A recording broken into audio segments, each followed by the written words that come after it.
दुर्ग स्थित हेमचंद विश्वविद्यालय का दूसरा दीक्षांत समारोह हुआ संपन्न। दुर्ग स्थित हेमचंद विश्वविद्यालय का दूसरा दीक्षांत समारोह संपन्न हुआ। इस कार्यक्रम में छत्तीसगढ़ के नए राज्यपाल रामेन टेका और मुख्यमंत्री विष्णुदेव साय उपस्थित हुए। इसमें 68 शोधार्थियों को पीएचडी की उपाधि प्रदान की गई और विभिन्न विषयों की प्रावीण्य सूची में प्रथम स्थान प्राप्त करने वाले 48 विद्यार्थियों को गोल्ड मेडल से सम्मानित किया गया। इस दीक्षांत समारोह में रायपुर एसएसपी संतोष सिंह और आईजी रतनलाल डांगी भी डॉक्टर की उपाधि प्राप्त की। छत्तीसगढ़ के राज्यपाल रामेन टेका और मुख्यमंत्री विष्णुदेव साय आज दुर्ग जिले के दौरे पर थे। दोनों अतिथि हेमचंद यादव विश्वविद्यालय के द्वितीय दीक्षांत समारोह में शामिल हुए। राज्यपाल रामेन टेका ने कहा कि बहुत खुशी की बात है कि आज मैं हेमचंद विश्वविद्यालय के द्वितीय दीक्षांत समारोह में शामिल हुआ। मैं कामना करता हूं कि ये विश्वविद्यालय और अन्य विषयों में आगे बढ़े, जिसका लाभ यहाँ के छात्रों को मिल सके। मुख्यमंत्री ने सभी शोधार्थियों को छात्रों से संबोधित करते हुए कहा कि प्रधानमंत्री नरेंद्र मोदी के विकसित भारत संकल्प को पूरा करने के लिए शिक्षा बहुत जरूरी है, जिसके साथ एक अच्छे मानव संसाधन का निर्माण होगा। सीएम ने मीडिया से बातचीत में कहा कि जब विधानसभा का चुनाव प्रचार चल रहा था, तब प्रधानमंत्री नरेंद्र मोदी ने यहाँ के युवाओं से वादा किया था कि भारतीय जनता पार्टी की सरकार बनेगी तो पीएससी घोटाले की जांच सीबीआई द्वारा होगी। और मुझे बताते हुए गर्व हो रहा है कि जिस तरह से मोदी की गारंटी को हम लोग पूरा कर रहे हैं। मोदी जी का जो वादा था पीएससी घोटाले की जांच सीबीआई करेगी, वह जांच शुरू हो गई है और छत्तीसगढ़ में जो भी दोषी होंगे वे बख्शे नहीं जाएंगे। वहीं सीएम ने यूनिवर्सिटी की कुलपति अरुणा पलटा के मांग पर यूनिवर्सिटी में यूटीडी बिल्डिंग और ऑडिटोरियम निर्माण की भी घोषणा की। मेरा विषय नक्सली उन्मूलन में सहायक आरक्षक की भूमिका बीजापुर जिले के संदर्भ में था। ये विषय राष्ट्रीय स्तर भी सहयोग बनेगा।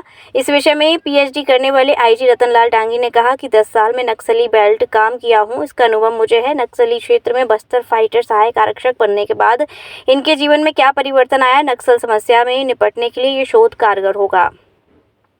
पुलिसिंग करते हुए पीएचडी करने वाले रायपुर जिले के एसएसपी संतोष सिंह को भी हेमचंद यादव यूनिवर्सिटी के संयुक्त राष्ट्र संघ के शांति प्रयासों की भूमिका के कार्यों की समालोचना विषय पर पीएचडी की उपाधि प्रदान की गई। इस विषय पर जानकारी देते हुए एसपी संतोष सिंह ने कहा कि जब जब दो देशों के बीच युद्ध होता है, तब संयुक्त राष्ट्र संघ द्वारा शांति सैनिक भेजे जाते हैं।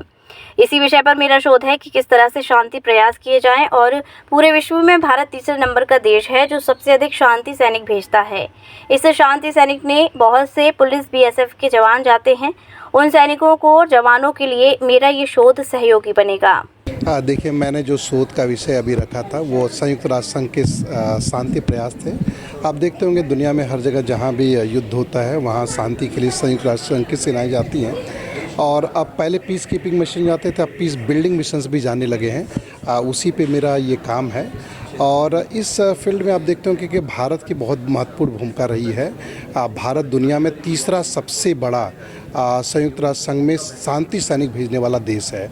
बहुत सारे पुलिस अधिकारी, मिलिट्री ऑफिसर्स भी इन मिशंस को लीड करते रहे। मेरा विषय जो है उसी से संबंधित रहा है और ये उस विषय में शांति प्रयास किस तरह से हों, कैसे किए जाएं, एक उस एरिया पे ये जो रिसर्च है आने वाले समय में जो फॉरेन पॉलिसी मेकर्स हैं, नीति निर्धारक जो लोग अधिकारी होते हैं उनके लिए काम आएगा। साथ ही साथ ये शांति प्रयास से संबंधित है। तो आप देखिए कि ऐसे सारे ट्रबल्ड प्लेसेस, चाहे कोई भी राज्य भी हो जहाँ शांति जहाँ डिस्टर्बेंस चलते रहते हैं, वहाँ भी इसके एलिमेंट्स को कहीं ना कहीं उपयोग में लाया जा सकता है।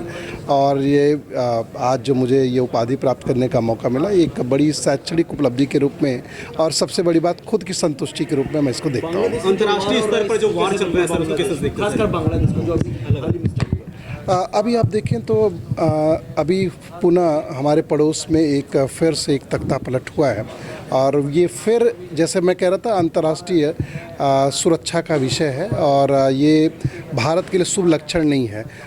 निश्चित रूप से हम भी इससे प्रभावित होते हैं। आप देख रहे होंगे कि भारतीय जो राजनेता हैं, भारतीय जो फॉरेन पॉलिसी मेकर हैं, वो इस पे नज़र रखे हुए हैं और अंतर्राष्ट्रीय एजेंसी जिसमें संयुक्त राष्ट्र संघ भी है, उसका भी इंटरवेंशन निश्चित रूप से इम्पॉर्टेंट होगा कि वो किस तरह से इसमें इंटरवेंट करते हैं। भारत पर क्या प्रभाव पड़ेगा जो अन्य जो अंतर्राष्ट्रीय स्तर पर जो लड़ाइयाँ चल रही है, रूस यूक्रेन की बात की जाए या फिर अभी हमास और इजराइल ईरान की बात की जाए, किस तरह से देखते हैं इसको, क्या प्रभाव पड़ेगा भारत पर? आप देखें कि दुनिया में कहीं भी अगर डिस्टर्बेंस होता है तो आज दुनिया इतना ग्लोबल है, इतनी कनेक्टेड है, उसका प्रभाव सारे देशों में पड़ता है। अगर मिडिल ईस्ट में कोई वार होता है तो आर्थिक रूप से हमें तेल पे असर दिखता है। अगर कहीं किसी देश में और युद्ध होता है, अगर हमारे पड़ोस में युद्ध होता है तो हमें शरणार्थी के रूप में उसका प्रभाव देखने को मिलता है। तो कहीं भी दुनिया में डिस्टर्ब में उसका फ़र्क भारत पे पड़ता ही है और इसीलिए हमें अपने विदेशी जो विदेश नीति है वो अपडेट रहना पड़ता है, सोचना पड़ता है कि किस तरह से जो दुनिया की प्रमुख घटनाएं हैं जिसमें युद्ध भी शामिल है उस पर हम अपनी प्रतिक्रिया दें, अपना इंटरवेंशन रखें और भारत संयुक्त राष्ट्र संघ के माध्यम से ये बहुत महत्वपूर्ण भूमिका निभाता है। साथ ही साथ अन्य जो इंटरनेशनल ऑर्गेनाइजेशन है उसमें भी महत्वपूर्ण भूमिका निभाता रहा है। पुलिस कप्तान है, पीएचडी करना काफ़ी चैलेंजिंग माना जाता है। ड्यूटी और पीएचडी कितने घंटे पढ़ते थे और बाकी बच्चों को क्या कहेंगे पढ़ाई? मैं आपको बताऊं, मैंने जेएनयू से एमफिल किया था काफ़ी पहले और सर्विस में आने से पहले मैं जेएनयू से पीएचडी भी कर रहा था। लगभग 2.5 साल मैं पीएचडी उस समय भी किया था। मुझे पीएचडी लेकिन मेरी कंप्लीट नहीं हो पाई। उसी से मिलता जुलता मैंने विषय लिया था। बहुत सारी पीएचडी के वर्क्स कहीं ना कहीं उस पर मेरा काम बैकग्राउंड में हो रखा था, लेकिन पिछले 8-10 सालों में मुझे लगा कि मुझे पीएचडी की डिग्री ज़रूर लेनी चाहिए और वो धीरे धीरे थोड़ा थोड़ा ऐड करते हुए वो मैंने कंप्लीट किया। और मेरा मानना है अगर आप कोई काम करना चाहते हैं तो निश्चित रूप से उसके लिए आप समय निकाल लेते हैं, विशेषकर कंस्ट्रक्शन काम। तो इस तरह से राजधानी में रहते हुए भी, पुलिस में रहते हुए भी मैंने अपनी हॉबी के रूप में और ख़ुद की संतुष्टि के लिए ये पीएचडी का काम किया और निश्चित रूप से इसका एक बहुत ही आने वाले समय में इसका उपयोग भी किया जा सकेगा। देखिए, मैं सभी युवाओं से ये कहना चाहूँगा कि इस सोशल मीडिया जो है उसका एक कंस्ट्रक्टिव यूज होना चाहिए।